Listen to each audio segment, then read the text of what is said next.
Avant toute chose, je prends 20 secondes de votre temps pour vous dire merci. Merci à vous qui êtes en France, en Belgique, en Suisse, au Québec et dans tous les autres endroits que je découvre dans vos commentaires et qui me font toujours plaisir. Merci pour le soutien. Et j'espère sincèrement que vous allez bien chez vous aujourd'hui. Voilà, c'était tout ce que je voulais dire. On commence. Demain après-midi, 14h43. Notez cette heure quelque part. Vous ne sentirez rien passer, personne ne sentira rien, et c'est pourtant le premier des 3 coups. Les 2 autres tombent le même jour, le 1er septembre. Et ce jour-là, on va vous vendre une grande journée de chance. Vous allez le voir passer partout dans les 10 prochains jours. Jupiter et Saturne se mettent d'accord pour la première fois depuis 12 ans. Ouvrez les mains, recevez, laissez venir. La première partie est vraie. J'ai vérifié, c'est même plus rare qu'on ne le raconte. Le reste, non. J'ai fait tourner l'éphéméride sur toute la journée du 1er septembre avant de vous en parler. Et cette journée-là n'a pas un rendez-vous. Elle en a 2. À presque 12 heures d'écart, et ils ne vont pas dans le même sens. Le premier à minuit 17, le second à midi moins 2. Toutes les heures que je donne aujourd'hui sont à l'heure de Paris. Pour le Québec, enlevez 6 heures et je vous remets la conversion complète en commentaire épinglé comme d'habitude. Je le dis une fois, comme ça on n'aura pas à y revenir toutes les 3 minutes. Entre les deux, il y a une journée entière, la vôtre. Et il y a une troisième chose, qui ne ressemble pas à une nouvelle et qui est pourtant la seule qui vous concerne vraiment. Ce jour-là, Saturne revient se poser sur un point du ciel qui n'avait plus touché depuis 1997.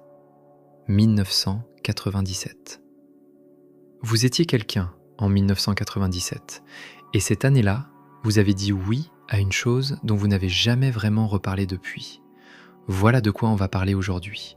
Le mot chance ne reviendra plus. Commençons par vous, comme toujours. Les degrés et les heures, on les verra après, ils ne servent à rien tant qu'on n'a pas dit de quoi on parle. Il y a, dans nos vies à tous, un endroit où on tient tout seul depuis longtemps. Vous savez lequel chez vous. Vous n'avez pas eu besoin de le chercher, et moi non plus. Chez certains, c'est une cuisine à 11h du soir. La maison est couchée, il ne reste que la lampe au-dessus de l'évier. Vous essuyez le plan de travail, et sans le vouloir, vous faites le compte des fois où quelqu'un s'est levé pour vous aider. Le compte est vite fait, alors on arrête de le faire. Ailleurs, c'est un dossier repris une 3e fois parce que la 2e version n'allait pas. Personne ne saura jamais qu'il y a eu 3 versions. Et puis il y a ce moment où vous vous garez devant chez vous et où vous restez 2 minutes dans la voiture, moteur coupé, avant de monter. 2 minutes de rien du tout.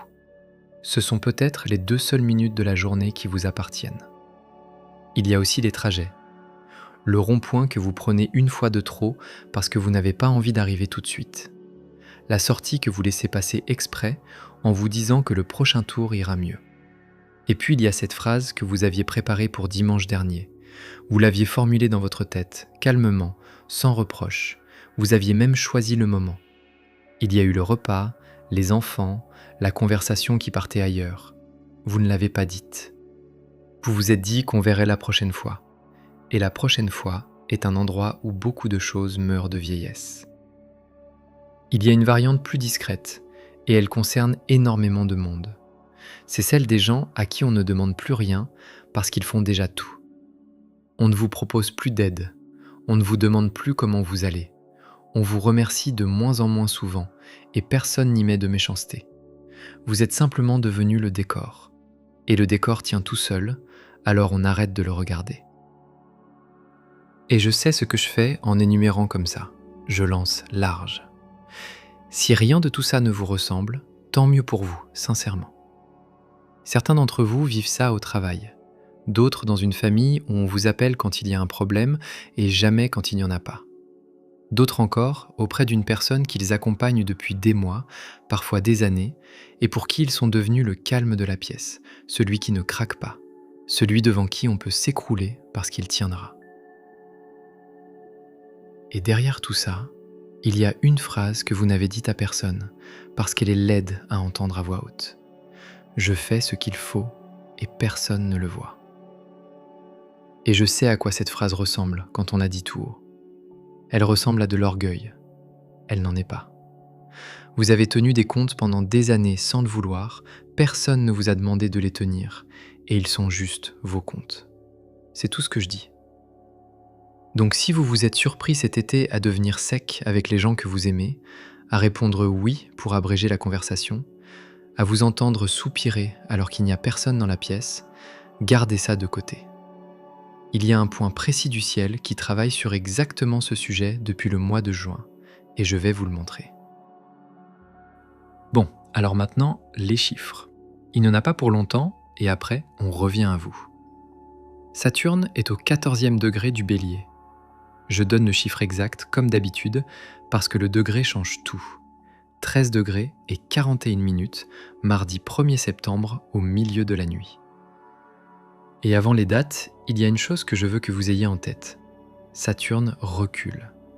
Depuis la mi-juillet, vu depuis la Terre, il refait le chemin à l'envers. Ce degré-là, il l'a déjà traversé au mois de juin en avançant, et il revient dessus maintenant en marche arrière. Saturne est quelqu'un qui revient sur ses pas. Vous connaissez cette sensation. Vous êtes parti, vous avez fait 500 mètres, et vous vous arrêtez au milieu du trottoir parce que vous avez laissé une chose derrière vous. Vous ne savez pas encore laquelle. Vous savez juste que vous ne pouvez pas continuer sans elle. Alors vous refaites le chemin dans l'autre sens, plus lentement qu'à l'aller, en regardant par terre. C'est ce qui se passe en ce moment sur ce degré du Bélier. Attendez, je vous explique, parce que ça a l'air compliqué et ça ne l'est pas du tout. Une planète qui recule, ça n'existe pas. Saturne n'a jamais reculé. Vous savez, dans le train à l'arrêt, quand celui d'à côté démarre, pendant 2 secondes, vous jureriez que c'est vous qui partez en arrière. C'est exactement ça. La Terre double Saturne par l'intérieur, et vu de notre fenêtre, c'est lui qui semble revenir sur ses pas. Mais vu d'ici, c'est un homme qui rebrousse chemin, et c'est tout ce qui compte pour la suite. Et le 1er septembre, il arrive à l'endroit exact où il avait posé la chose. Maintenant, le chiffre qui m'a demandé le plus de vérification, et de loin. Avant cette année, la dernière fois que Saturne a occupé ce degré, c'était en 1997. 29 ans. C'est le temps que met Saturne à faire un tour complet autour du Soleil. Un seul tour. Nous, dans le même temps, on en fait 29. Et vous le savez, je ne prétends pas tout savoir. Ça, c'est ma lecture, la mienne, celle d'un type avec ses éphémérides et son carnet. Je me demande d'ailleurs ce que vous en pensez, vous, sur ce point précis. S'il y en a parmi vous qui le voient autrement, écrivez-le en dessous, ça me ferait vraiment plaisir qu'on en discute. De l'autre côté du ciel, Jupiter arrive au 14e degré du Lion. Même chiffre, autre signe. Et Jupiter n'était plus passé par là depuis l'automne 2014. 12 ans. Entre le Bélier et le Lion, il y a 120 degrés. 120 degrés, en astrologie, ça s'appelle un trigone, et c'est l'angle le plus facile des 5. 2 planètes qui se regardent à 120 degrés se laissent travailler l'une l'autre au lieu de se gêner. Mardi 1er septembre, minuit 17. Et là, il faut que je vous le précise parce que le jour change. Chez vous, au Québec, c'est encore lundi soir, 18h17. L'angle est exact, au chiffre près, tous les deux. Et c'est le premier trigone entre ces deux-là depuis le 24 mai 2014. 12 ans. Et ce trigone ne va pas arriver une fois puis s'évanouir. Il repassera 2 fois l'année prochaine. 11 mois en tout. Ce qui commence dans la nuit du 31 août ne se joue donc pas en une journée. Et c'est exactement pour ça que la promesse de la grande journée de chance me fait sourire. Maintenant, midi. Mars est entré en Cancer le 11 août. On en a parlé ici. Le Cancer est le signe où Mars est le plus mal à l'aise du zodiaque. Il n'arrive pas à taper franchement. Il rumine. Le même jour, midi moins 2. Mars se met à 90 degrés de Saturne. Un carré. L'angle du frottement, celui où on avance qu'en forçant. C'est le rendez-vous que je vous avais donné le 9 août. Il tient, à la minute près. Vous êtes plusieurs à me l'avoir noté en commentaire ce jour-là. Avec l'heure et tout, ça m'a fait plaisir. Bon, passons. Au milieu de la nuit, L'accord le plus favorable de tout le ciel de cette année arrive sans bruit, pendant que la moitié de la planète dort. 11h41 plus tard, en plein milieu de la journée de travail, le mur. Et le point commun entre les deux, c'est Saturne. Le même degré, à 12 heures d'intervalle. Et l'heure que je vous ai demandé de noter au début, la voilà. Demain, 14h43, c'est Vénus qui vient se placer exactement en face de Saturne. En face, c'est-à-dire à 180 degrés. Elle ouvre la série, en sourdine et sans rien casser. Vénus demain, Jupiter à minuit le premier, Mars à midi le premier. 3 planètes au même endroit du ciel en 11 jours. Et l'histoire ne commence pas le 1er septembre. Ce degré travaille depuis le mois de juin. Saturne y est passé une première fois avant l'été, en marche avant, et je n'en ai pas parlé non plus, je n'avais pas vu la suite. Cette impression que vous traînez depuis juin d'être arrivé au bout d'une politesse, elle date de là. Si vous cherchez le début de l'histoire, il est derrière vous. Le degré est donc bien le sujet.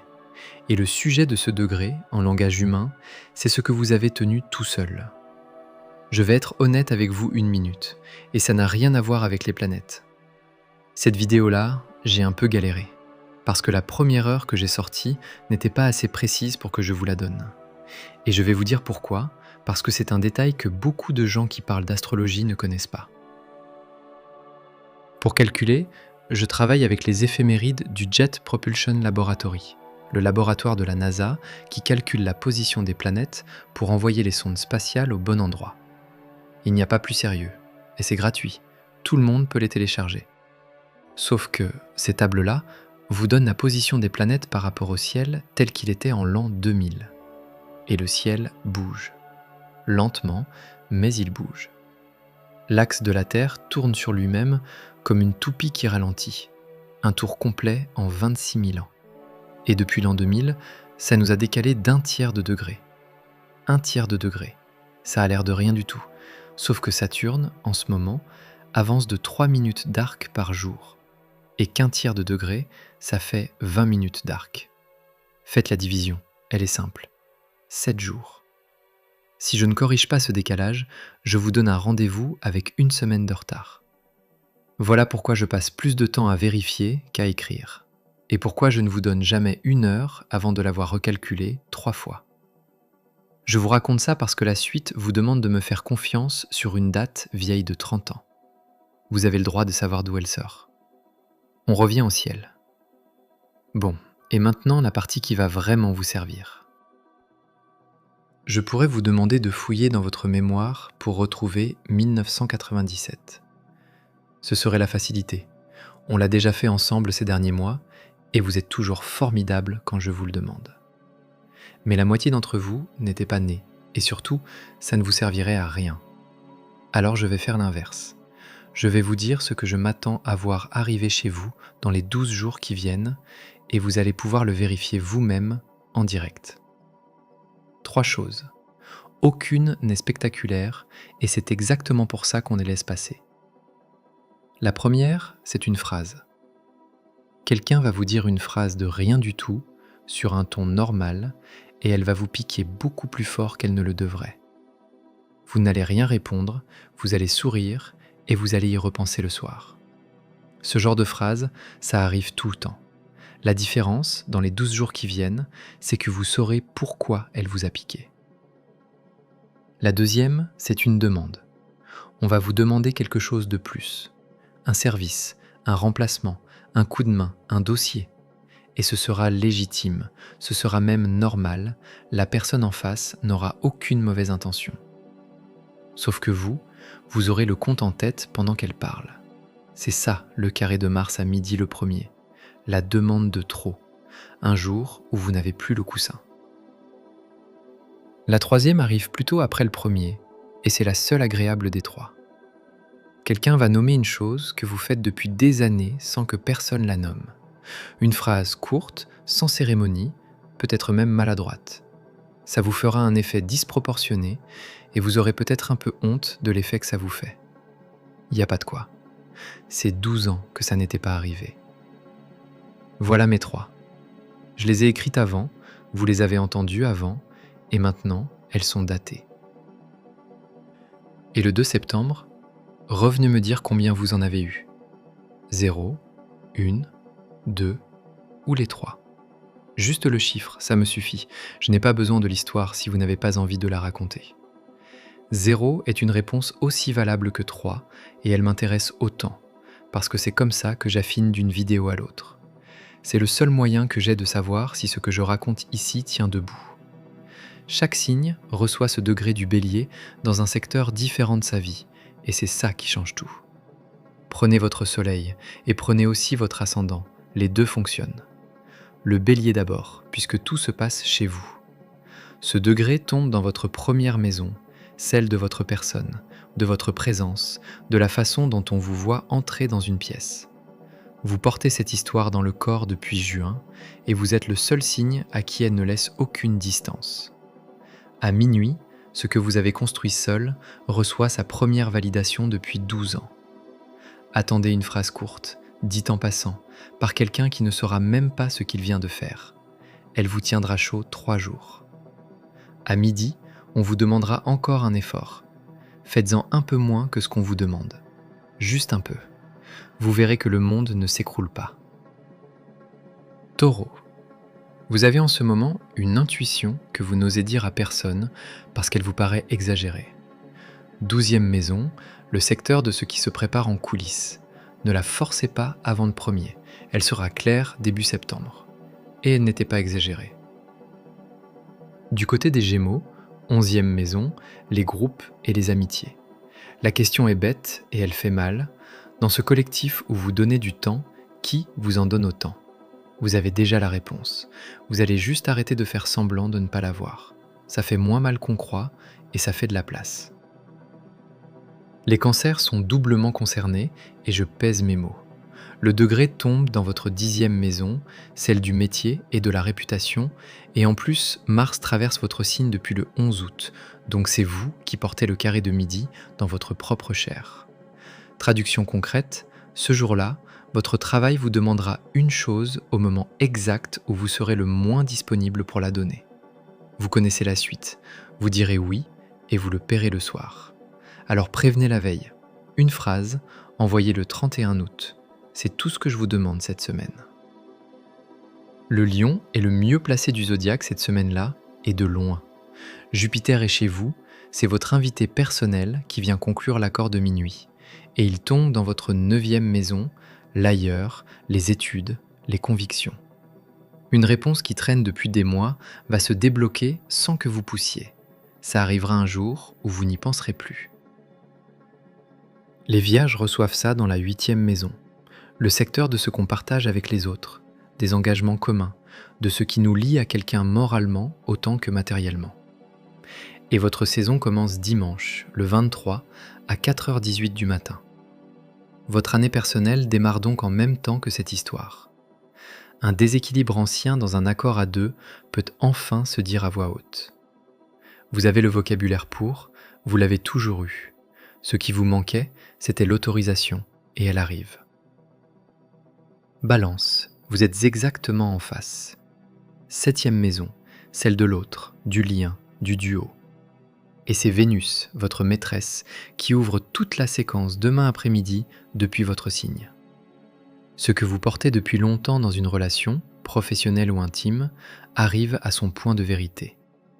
À minuit, vous saurez si l'autre est capable de voir ce que vous faites. Et je vais être direct, la réponse est déjà là, vous refusez seulement de la lire, parce que la lire vous obligerait à décider.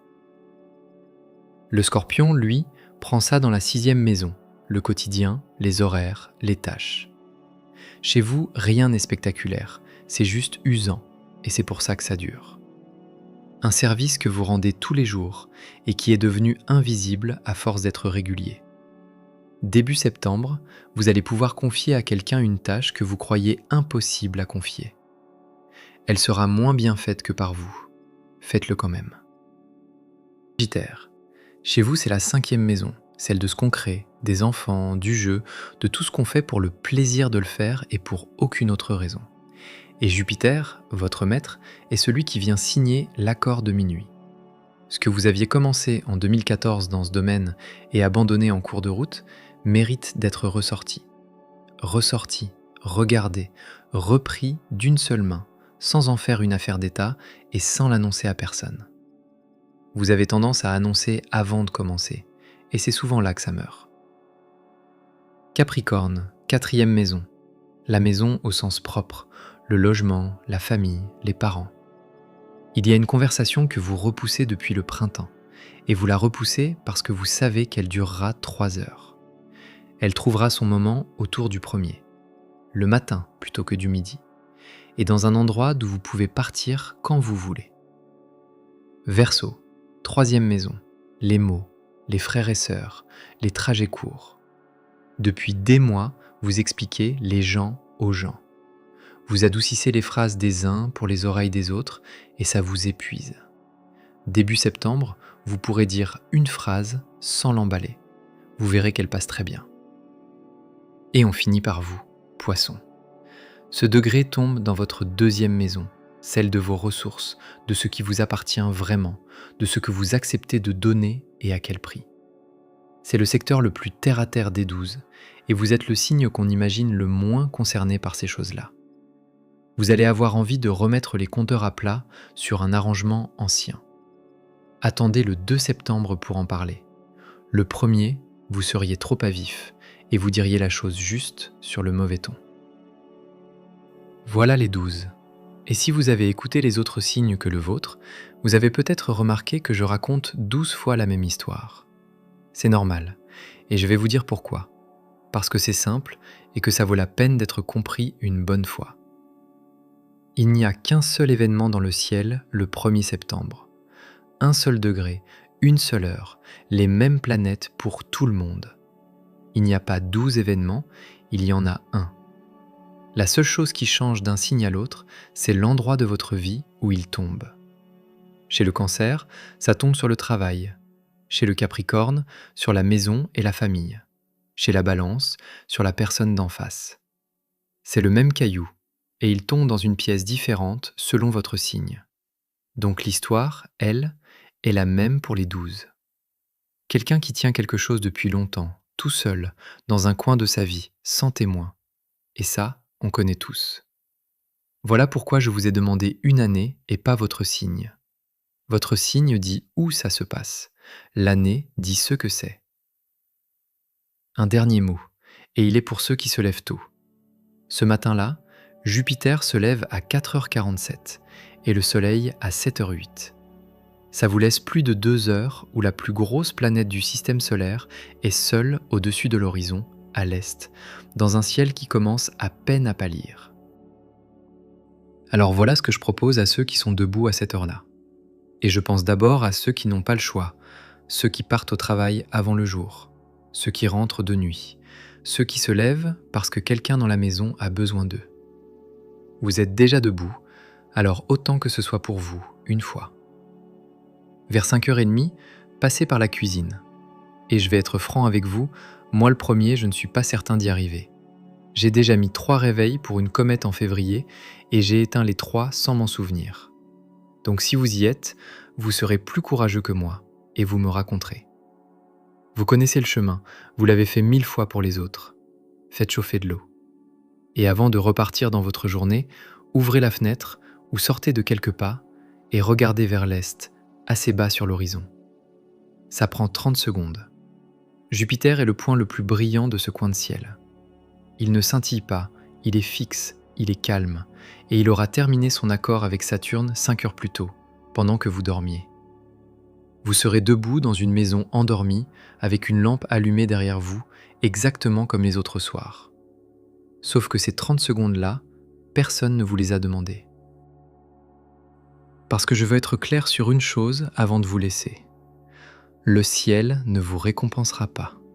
Il n'a récompensé personne, jamais, et le jour où une chaîne d'astrologie vous promet le contraire, changez de chaîne.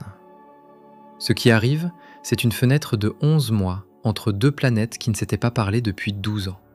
Cette fenêtre ne donne rien à personne. Elle rend seulement les choses moins dures à faire pendant un temps, et ce temps-là, on ne l'a pas souvent. Donc ce que vous portez tout seul depuis 1997, ce que vous aviez ouvert en 2014 et laissé retomber, personne ne viendra le reprendre à votre place à minuit 17. Mais si vous décidez de le reprendre, vous ne retrouverez pas de meilleure période avant très longtemps. Écrivez-moi ce que vous avez accepté en 1997. Et surtout, si vous le portez encore. Prenez soin de vous.